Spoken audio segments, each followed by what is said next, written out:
Greetings, miss. Is there something that's bothering you? Oh, no, it's nothing. I'm Della Roche, the representative of the Fontaine Fishing Association. How can I help you? Oh, so you're adventurers. Oh, finally, someone has heard my prayers. Paimon could tell you were really bothered by something.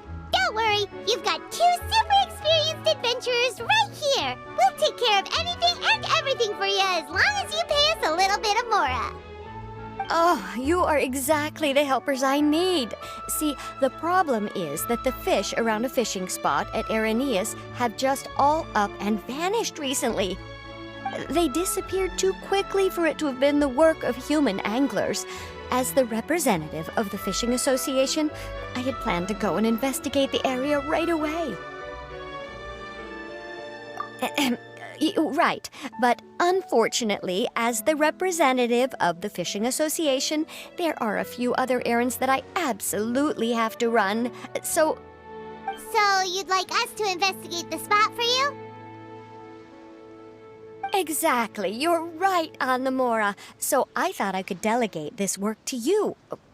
Are you two some kind of prophets, knowing exactly what I was going to say like that? Or maybe like the oracles you read about in fairy tales. Yeah, we're just really experienced in this kind of thing, that's all. Well, I'm glad to hear it. I'll get a good night's sleep knowing the two of you are on the case. But don't we just need to investigate the missing fish? It really doesn't sound too difficult. No, you mustn't let your guard down. As the representative of the Fishing Association, I have good reason to believe that the fish have gone missing due to an encounter with the water imps. Yes, you're both Outlanders, right? Our local fairy tales often speak of a terrifying underwater creature called Thelxie. The story our parents would tell us was always the same. If we went to the water alone, then we'd be snatched away and eaten by a water imp called Thelxie. A child eating water imp? Did they tell you what it looked like? My father would always describe it as a beautiful, multicolored snake woman, while my mother said it had a handsome face. It's really strange, though, because you'd also hear other people describe it as just a chubby penguin with a deceptive appearance. Even though the tales vary regarding its appearance, everyone agrees that it's really dangerous. It lives in an underwater cave surrounded by pallid bones and uses its sensitive nose to track down lonely children who've lost their way. And once it finds a child, it uses its alluring singing voice to lure them into the water before swallowing them whole. Pretty terrifying, isn't it? Sounds kinda scary. But isn't that pretty normal for a fairy tale? After all, those kinds of stories are usually made up to help keep children away from danger. But what if the fairy tale was inspired by a real-life tale?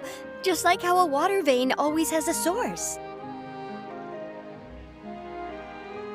Well, I wouldn't call it evidence per se, but I've heard some rumors lately. They say that someone recently saw a child walk into the water as if he was possessed by something.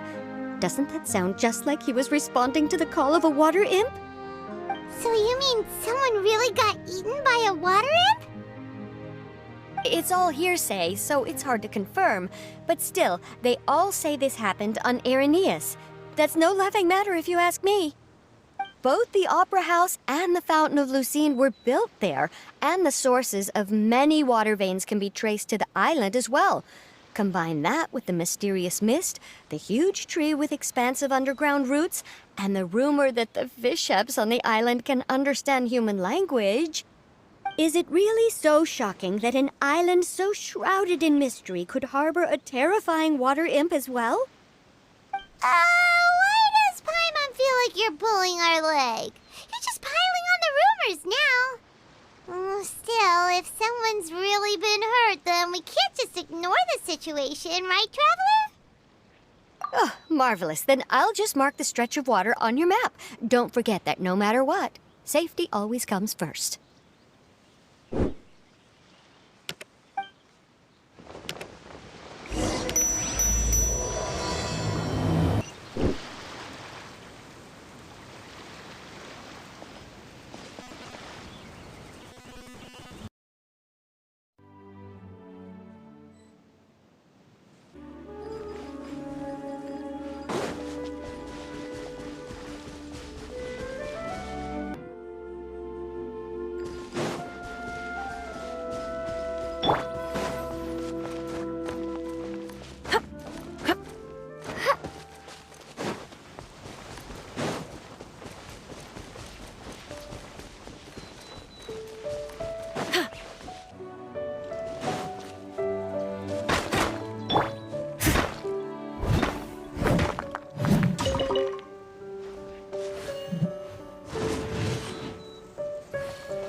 Is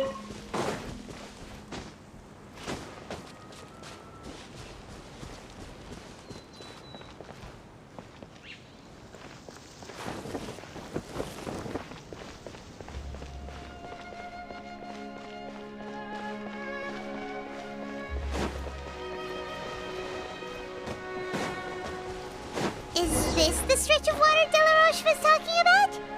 It looks really peaceful. Huh? Look, there are some footprints over there.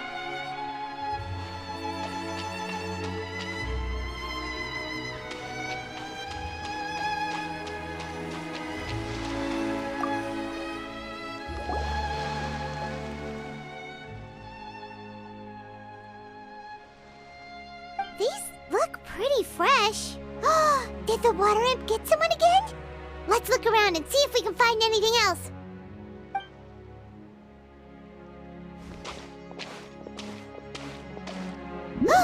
Wait! Did you hear something just now?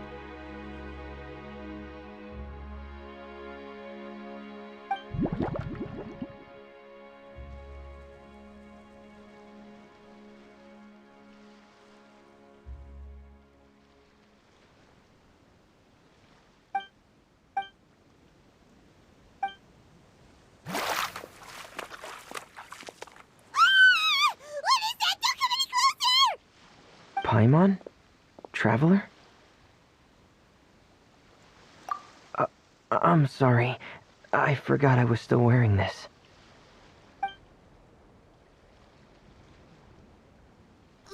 Fremine!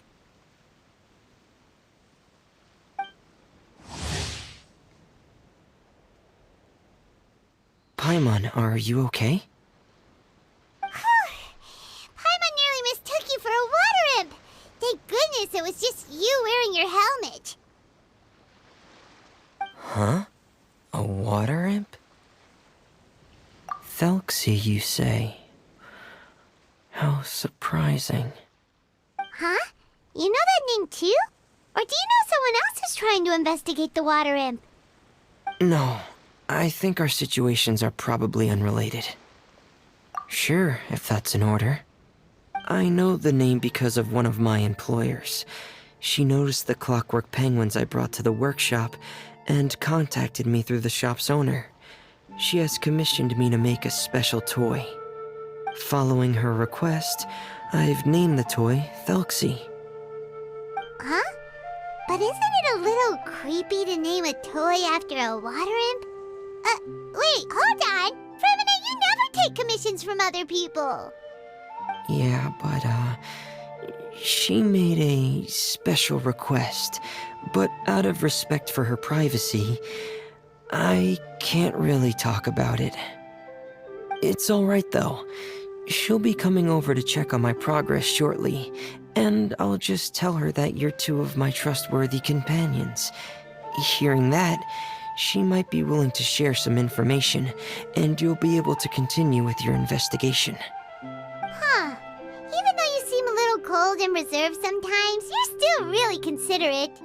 Our target isn't necessarily the water imp, though. We're primarily here to investigate the disappearance of the fish. The fish?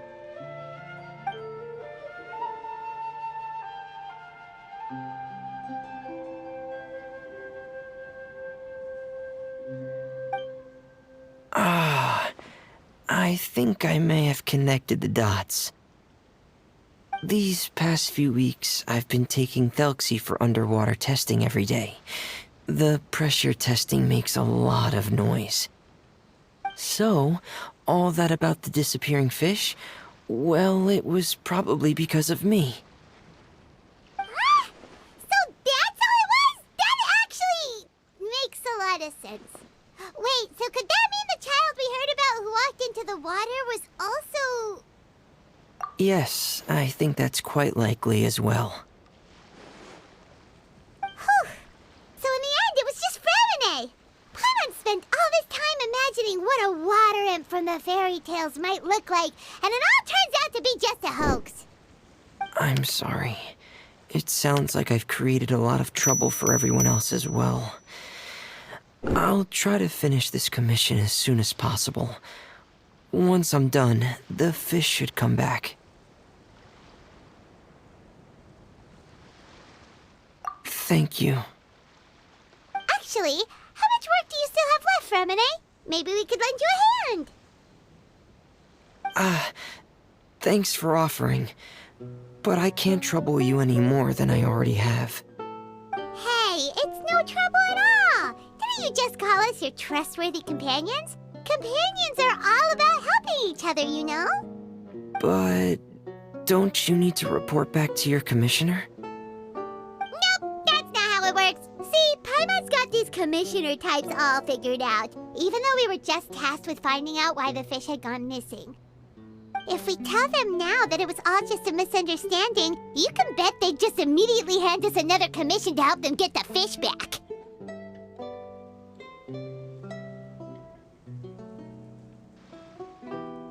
Exactly! So if we can help you finish up your work and get the fish back, that would save us an extra trip! Is that what you'd like to do as well? Huh. Alright, I'll trust your judgment. Please follow me. I've made a makeshift camp over there.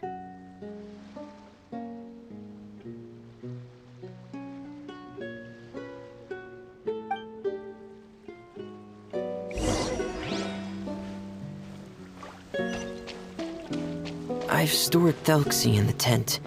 He can respond to some simple verbal commands. You can try calling his name and see if he'll come over. Whoa, sounds pretty advanced. Let Paimon give it a try. Hey, that...